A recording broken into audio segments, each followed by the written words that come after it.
ಕೇಂದ್ರ ಸರ್ಕಾರ ಕೊಡಲೇಬೇಕು.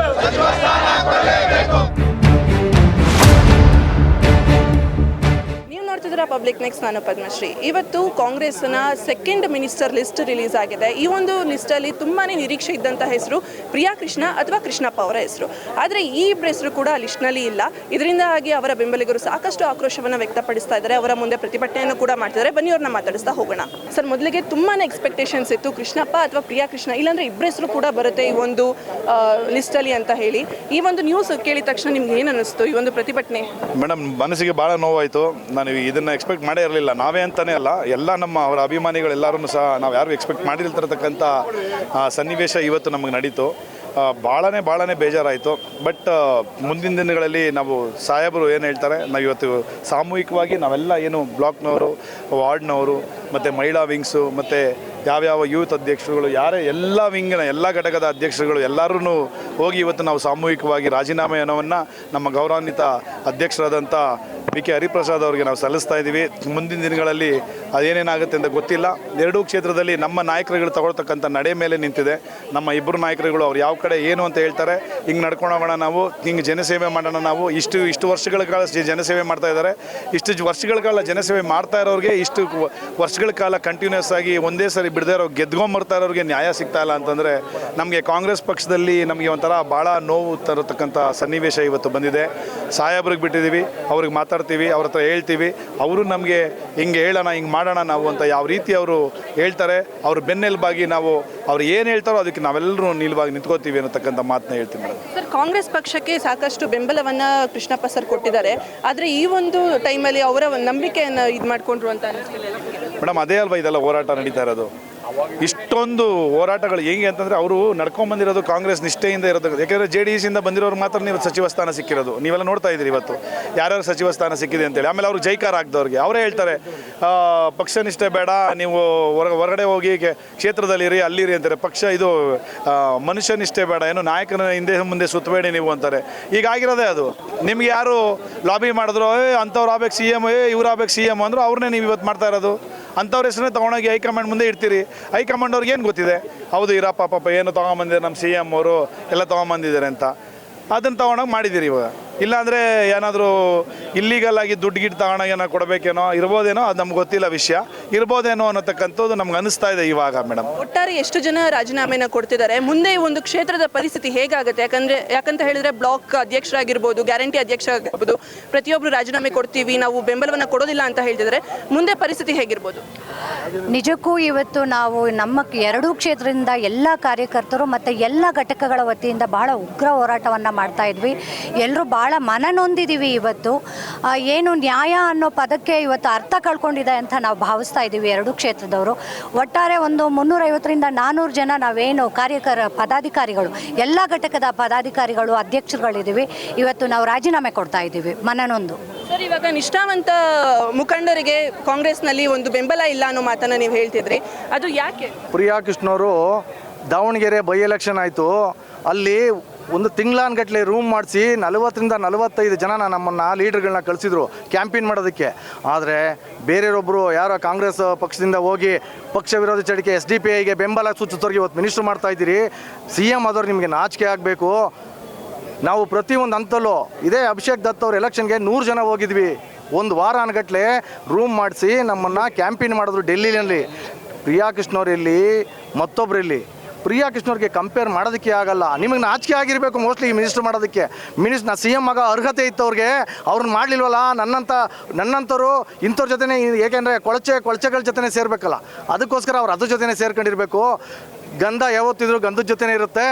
ಗಂಧ ಎಷ್ಟು ಎಲ್ಲಿ ಎದ್ದಿದ್ರು ಗಂಧಕ್ಕೇನು ಕಡಿಮೆ ಆಗಲ್ಲ. ಅದು ಕೊಳಕು, ಅದು ಕೊಚ್ಚೆಯಾಗೇ ಉಳ್ಕೊಳ್ಳುತ್ತೆ ಅಂತ ನಾನು ಭಾವಿಸ್ತೀನಿ ಮೇಡಮ್. CM ಅವ್ರು ಹೇಳ್ತಾರೆ ಎಲ್ಲರೂ ತಾಳ್ಮೆಯಿಂದ ಇರಿ, ಎಲ್ಲರಿಗೂ ಅವಕಾಶಗಳು ಸಿಗುತ್ತೆ ಅಂತ ಹೇಳಿ. ಮನುಷ್ಯನಿಗೆ ಒಂದು ತಾಳ್ಮೆ ಅನ್ನೋದಿರುತ್ತೆ. ಇವಾಗ ನನಗೆ 18 ವರ್ಷಕ್ಕೆ ಮದುವೆ ಮಾಡಬೇಕು, 50 ವರ್ಷಕ್ಕೆ ಮದುವೆ ಮಾಡಿದ್ರೆ ಏನಾಗುತ್ತೆ?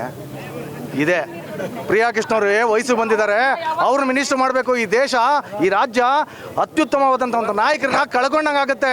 ಅತ್ಯುತ್ತಮವಾದ ನಾಯಕರು, ಈ ದೇಶ ನಡೆಸೋಂಥ ಸಮೃದ್ಧವಂತರು, ಪ್ರತಿಭಾನ್ವಿತರು, ವಿದ್ಯಾವಂತರು, ಸದ್ಗುಣವಂತರು ಇಂಥವ್ರನ್ನ ಮಿನಿಸ್ಟರ್ ಮಾಡಿದ್ರೆ ಅವ್ರು ನಡ್ಕೊಳ್ಳೋ ರೀತಿನ ಯಾರಾದರೂ ನೋಡಿದ್ರೆ ಅವ್ರ ತಂದೆ ತಾಯಿ ಕೊಡ್ತಕ್ಕಂಥ ಗೌರವ, ಜನಕ್ಕೆ ಕೊಡ್ತಕ್ಕಂಥ ಗೌರವ, ಪ್ರೀತಿ ಯಾವತ್ತು ಯಾರೊಬ್ಬರನ್ನು ಕೇವಲವಾಗಿ ಒಬ್ಬ ಸಣ್ಣ ಹುಡುಗ ಬಂದರೂ ಸಹಿತ ಏಕವಚನದಲ್ಲಿ ಮಾತಾಡ್ತಾ ಇರೋ ಒಬ್ಬ ವ್ಯಕ್ತಿ ಈ ರಾಜ್ಯದಲ್ಲಿದ್ದಾರೆ ಅಂದರೆ ಅದು ಪ್ರಿಯಾಕೃಷ್ಣ ಅವರು, ಕೃಷ್ಣಪ್ಪನವರು. ಅಂಥ ವ್ಯಕ್ತಿಗಳಿಗೆ ನೀವು ಮಿನಿಸ್ಟರ್ ಮಾಡಲಿ ಅಂದರೆ ಇನ್ನೆಂಥವ್ರನ್ನ ಸಾಧನೆ ಮಾಡೋಕ್ಕೆ ಸಾಧ್ಯ? ಎಂಥವ್ರು ಮಾಡ್ತೀರಾ? ನಡೆದಾಡೋಕ್ಕೆ ಆಗಲ್ಲ, ಅವ್ರು ತಳ್ಳಿದ್ರೆ ಇನ್ನು ನೀವು ಒಬ್ಬರು ಕೈ ಹಿಡಿದು ಎತ್ಕೊಂಡು ಹೋಗ್ಬೇಕು. ಅಂಥವ್ರನ್ನ ಮಿನಿಸ್ಟರ್ ಮಾಡ್ತೀರಿ? ಅಂಥ ರಾಜ್ಯಕ್ಕೆ ಏನು ನಡೆಸ್ತಾರಂಥವ್ರು? ಇಂಥವ್ರನ್ನ ಸಜ್ಜನ ರಾಜಕಾರಣಿಗಳಿಗೆ ಏನಾದರೂ ಕೊಟ್ಟರೆ ಈ ದೇಶಕ್ಕೆ, ಈ ರಾಜ್ಯಕ್ಕೆ, ಈ ರಾಜ್ಯದ ಬಡ ಜನತೆಗೆ ನಿಜವಾಗ್ಲೂ ನ್ಯಾಯ ಸಿಗುತ್ತೆ ಅಂತ ನಾನು ಭಾವಿಸ್ತೀನಿ. ಸರ್, ಇವಾಗ ಆಲ್ರೆಡಿ ಸೆಕೆಂಡ್ ಲಿಸ್ಟ್ ರಿಲೀಸ್ ಆಗೋಗಿದೆ. ಇವಾಗ ನಿಮ್ಮ ಬೇಡಿಕೆ ಈಡೇರಿಸ್ತಾರೆ ಅಂತ ನಂಬಿಕೆ ಇದೆಯಾ? ಇಲ್ಲ, ಹೈಕಮಾಂಡ್ ಗಮನಕ್ಕೆ ತಂದಿದ್ದೀವಿ. ಹೈಕಮಾಂಡ್ಗೆ ಪ್ರೆಸರ್ ಮಾಡಿದ್ದೀವಿ ನಾವು. ದಕ್ಷರು ಕೊಡಬೇಕು. ನಮ್ಮ ಕೃಷ್ಣಪ್ಪನವರು ಅಲ್ಲಿ, ಪ್ರಿಯಾಕೃಷ್ಣವರಾಗಲಿ ಭಾಳ ದಕ್ಷರು, ಮತ್ತು 4 ಬಾರಿ ಅನುಭವ ಇದೆ, 4 ಬಾರಿ ಶಾಸಕರಾಗಿದ್ದಾರೆ. ಪ್ರಿಯಾಕೃಷ್ಣವ್ರು ಕೂಡ 3 ಬಾರಿ ಶಾಸಕರಾಗಿದೆ. ಹೈಕಮಾಂಡ್ಗೆ ನಾವು ಮಾಡ್ತೀವಿ ಮನವಿ ಮತ್ತು ಪ್ರೆಸರ್ ಎಲ್ಲ ಮಾಡಿದ್ದೀವಿ. ನಾವು ಸಾಮೂಹಿಕವಾಗಿ ಕೊಡಲೇಬೇಕಂತೇಳಿ ರಾಜೀನಾಮೆ ಕೊಟ್ಟಿದ್ದೀವಿ. ಸಚಿವ ಸ್ಥಾನನೇ ಬೇಕು. ಕಳೆದ ಬಾರಿನೇ ನಮಗೆ ಬಿ ಡಿ ಅಧ್ಯಕ್ಷರು ಕೊಟ್ಟಿದ್ದರು, ಅದನ್ನು ಬಿಟ್ಟು ಅವರು ಕಳೆದ ಬಾರಿ ಕೊಟ್ಟಿದ್ರು ಅವ್ರು ನಮಗೆ, ಅದನ್ನು ಬೇಡ ಅಂತ ತಿರಸ್ಕಾರ ಮಾಡಿದರು. ಸಚಿವರಾಗಿ ನಾವು ತಿರ್ಗಾ ನಿಗಮಂಡಳಿ ಅಧ್ಯಕ್ಷ ಆಗೋದು ಅದು ಭಾಳಷ್ಟು ಅವರ 4 ಬಾರಿ ಶಾಸಕರಾಗಿ ಅವರ ಘನತೆಗೆ ಅದೊಂದು ಕ್ಯಾಬಿನೆಟ್ ದರ್ಜೆ ಆಗಿದ್ರಲ್ಲ, ಕ್ಯಾಬಿನೆಟ್ ದರ್ಜೆ ಆಗಿದ್ರು. ವಸತಿ ಸಚಿವರಾಗಿ ಭಾಳಷ್ಟು ಕೆಲಸ ಮಾಡಿದರು. ಬಡವರ ಪರವಾಗಿ ಆಗಿರ್ಬೋದು, ಸಾರ್ವಜನಿಕ ಸೇವೆಯಲ್ಲಿ ಪ್ರತಿಯೊಂದು ಕ್ಷೇತ್ರದಲ್ಲಿ ಲಕ್ಷಾಂತರ ಮನೆಗಳನ್ನು ಅರ್ಜೆಂಟಾಗಿ ಕಟ್ಟಿ ಯಾವುದೇ ಕಮಿಷನ್ ಮತ್ತು ಆಮಿಷಗಳ ಒಳಗಾಗದಿರ ಸಾರ್ವಜನಿಕ ಸೇವೆ ಮತ್ತು ಬಡವರ ಸೇವೆಯನ್ನು ಮಾಡಿದರು. ಇವರ ಸೇವೆ, ಕೃಷ್ಣಪ್ಪರ ಸೇವೆ ಒಂದು ಮುಕುಟ ಥರ ಕಾಂಗ್ರೆಸ್ ಪಕ್ಷಕ್ಕೆ. ಅದನ್ನು ಅವರು ಹೈಕಮಾಂಡ್ ಅವರು ಬಳಸ್ಕೊಬೇಕಾಯಿತು. ಸರಿಯಾಗಿ ಗುಂಪುಗಾರಿಕೆಯಿಂದ ಲಿಸ್ಟ್ ಮಾಡಿಲ್ಲ ಕಳೆದ ಬಾರಿ. ನೆಕ್ಸ್ಟ್ ಬಾರಿ ಯಾರು ನಮ್ಮ ನಾಯಕರಿಗೆ ಸಿಗಲಿ ಅಂತೇಳಿ ನಾವೆಲ್ಲ ಸರ್, ಈ ಬಾರಿ ಹೊಸ ಮುಖಗಳಿಗೆ ನಾವು ಅವಕಾಶವನ್ನು ಕೊಡ್ತೇವೆ ಅಂತ ಹೇಳಿದ್ರು. ಯುವ ನಾಯಕರಾಗಿ ಪ್ರಿಯಾಕೃಷ್ಣ ಅವ್ರು ಆಗ್ಬೋದಿತ್ತು, ಹಿರಿಯ ನಾಯಕರಾಗಿ ಕೃಷ್ಣಪ್ಪ ಅವ್ರು ಆಗ್ಬೋದಿತ್ತು. ಆದರೆ ಇಬ್ಬರಿಗೂ ಕೂಡ ಸ್ಥಾನ ಕೊಟ್ಟಿಲ್ಲ. ಹೌದು ಮೇಡಮ್, ಈಗ ಏನು ರಾಹುಲ್ ಗಾಂಧಿ ಅವ್ರು ಹೇಳ್ತಿದ್ರು ಯುವ ಕ್ಯಾಬಿನೆಟ್ ಮಾಡಬೇಕಂತ. ಯುವ ಶಾಸಕರಲ್ಲಿ 25 ವರ್ಷದಲ್ಲಿ ಬೆಂಗಳೂರಲ್ಲಿ ಪ್ರಭಾವಿ ಒಬ್ಬ ಸಚಿವನ್ನ ಸೋಲಿಸಿ ಶಾಸಕರು ಮೊದಲೇ ಬಾರಿಗೆ ಆಗಿದ್ದು ನಮ್ಮ ಪ್ರಿಯಾಕೃಷ್ಣ ಅವರು. ಅಂಥವ್ರು ಕೊಡಲಿಲ್ಲ ಅಂದರೆ ಇನ್ನೆಂಥ ಯೂತ್ಸ್ ಕೊಡ್ತಾರೆ ಅಂತ ನನಗೆ ಗೊತ್ತಿಲ್ಲ. ಈಗಾಗಲೇ 2016ರಲ್ಲಿ ಇದೇ ಥರ ಮಾಡಿದ್ರು. ಹಾಗೂ ನಮ್ಮ ಸಾಹೇಬರು ಯಾವುದೇ ಪಕ್ಷಕ್ಕೆ ಬ್ಲ್ಯಾಕ್ ಮೇಲ್ ಮಾಡಿಲ್ಲ. ನಾನು ಅಲ್ಲೋಗ್ತೀನಿ ಇಲ್ಲೋಗ್ತೀನಿ ಅಂತ ಒಂದು ದಿವಸನೂ ಯಾವುದೋ ಒಂಥರ ಪಕ್ಷದ ವಿರುದ್ಧವಾಗಿ ಮಾತಾಡಲಿಲ್ಲ, ಸ್ಟೇಟ್ಮೆಂಟ್ ಕೊಟ್ಟಿಲ್ಲ. ಎಲ್ಲೋ ಅದೇ ಅವ್ರಿಗೆ ಮುಳುವಾಗ್ತಿದೆ ಅಂತ ನನ್ನ ಅಭಿಪ್ರಾಯ ಆಗ್ತಿದೆ. ದಯಮಾಡಿ ನಾನು ಹೈಕಮಾಂಡ್ಗೆ ಹಾಗೂ ರಾಜ್ಯದ ನಾಯಕರಿಗೆ ಮಾಧ್ಯಮ ಮುಖಾಂತರ ದಯವಿಟ್ಟು ಭ್ರಷ್ಟರಹಿತ, ಯಾವುದೇ ಒಂದು ರಾಜಕಾರಣದಲ್ಲಿ ಹಗರಣ ಇಲ್ಲ, ಯಾವುದೇ ಒಂದು ಭ್ರಷ್ಟರಹಿತ ಇರೋ ರಾಜಕಾರಣಿಗಳಿಗೆ ನಿಮ್ಮ ಕ್ಯಾಬಿನೆಟಲ್ಲಿ ಸ್ಥಾನ ಕೊಟ್ಟರೆ ಆ ಕ್ಯಾಬಿನೆಟ್ಗೆ ಒಂದು ಶೋಭೆ ಅಂತ ನಾನು ಈ ಮುಖ್ಯನ ಹೇಳ್ತೀನಿ. ಈಗಾಗಲೇ ಎಲ್ಲೆಡೆ ಪ್ರತಿಭಟನೆಗಳು ಶುರುವಾಗಿದೆ. ದೀಪಾಂಜನಗರ, ನಾಗರಬಾವಿ ಹಾಗೂ ಇವಾಗ ಆಫೀಸ್ ಮುಂದೆ ಕೂಡ. ಮುಂದೆ ಯಾವ ರೀತಿ ಹೋರಾಟವನ್ನು ಮಾಡಬೇಕು ಅಂದ್ಕೊಂಡಿದ್ದೀರಾ? ಮೇಡಮ್, ನಾವು ಈಗಾಗಲೇ ಸಂದೇಶ ತಲುಪಿಸಿದ್ದೀವಿ. ಇವರು ಇದೇ ರೀತಿ ನಡೆದರೆ ನಾವು ಮುಂದಿನ ದಿನಗಳಲ್ಲಿ, ಮುಂದಿನ ದಿನವೇ ಅಲ್ಲ ನಾಳೆಯಿಂದನೇ ನಾವು ಇನ್ನೂ ಉಗ್ರವಾದ ತೀವ್ರವಾದ ಒಂದು ಹೋರಾಟವನ್ನು ಹಮ್ಮಿಕೊಳ್ತೀವಿ. ಈಗಾಗಲೇ ನಾವು ಸಾಮೂಹಿಕವಾಗಿ ರಾಜೀನಾಮೆ ಕೊಟ್ಟಿದ್ದೀವಿ.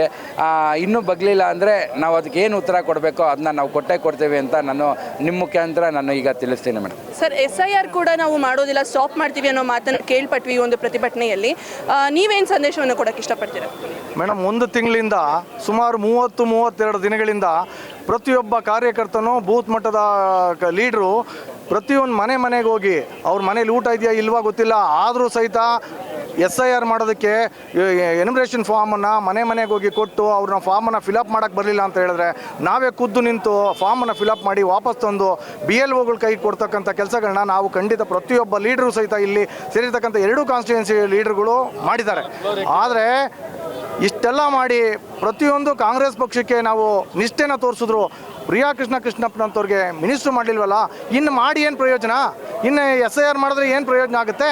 ಪ್ರತಿಯೊಬ್ಬ ವ್ಯಕ್ತಿಗೂ ಕೊನೆ ಹಂತದ ವ್ಯಕ್ತಿಗೂ ನಮ್ಮ ಸ್ವತಂತ್ರ ಭಾರತದಲ್ಲಿ ಹಕ್ಕನ್ನು ಕಸ್ಕೋಬಾರ್ದು ಅನ್ನೋ ಕಾರಣಕ್ಕೋಸ್ಕರ ನಾವು ಅವ್ರಿಗೆ ಮನೆಗೆ ಹೋಗಿ ಅವ್ರಿಗೆ ಎನ್ಯುಮರೇಷನ್ ಫಾರ್ಮ್ ಕೊಡಿಸಿ BLO ಕಡೆಯಿಂದ ತಿರ್ಗಿ ಮತ್ತೆ ವಾಪಸ್ ಏನೋ ಫಿಲಪ್ ಮಾಡೋಕ್ಕೆ ಬಂದಿಲ್ಲ ಅಂತ ಹೇಳಿದ್ರೆ ಅವ್ರಿಗೆ 2002ರ ಮಾಹಿತಿನೂ ಸಹಿತ ನಾವು ಕೊಟ್ಟು ನಂತರ ಅದನ್ನೆಲ್ಲ ಕಲೆಕ್ಟ್ ಮಾಡ್ಕೊಂಬರೋ ಅಂಥ ಕೆಲಸಗಳನ್ನ ಇದುವರೆಗೂ ಮಾಡಿದ್ದೀವಿ. ನಾಳೆಯಿಂದ ಮಾಡಬಾರ್ದು ಅನ್ನೋದು ಎಲ್ಲರ ಬಾಯಲ್ಲೂ ಬರ್ತಾ ಇದೆ. ಯಾರೂ ಮಾಡೋದು ಬೇಡ, ನಮಗೆಲ್ಲರಿಗೂ ಬೇಜಾರಾಗಿದೆ. ಈ ಪಾರ್ಟಿ ಒಳಗಡೆ ಏನು ಮಾಡಿದ್ರು ಇಷ್ಟೇ.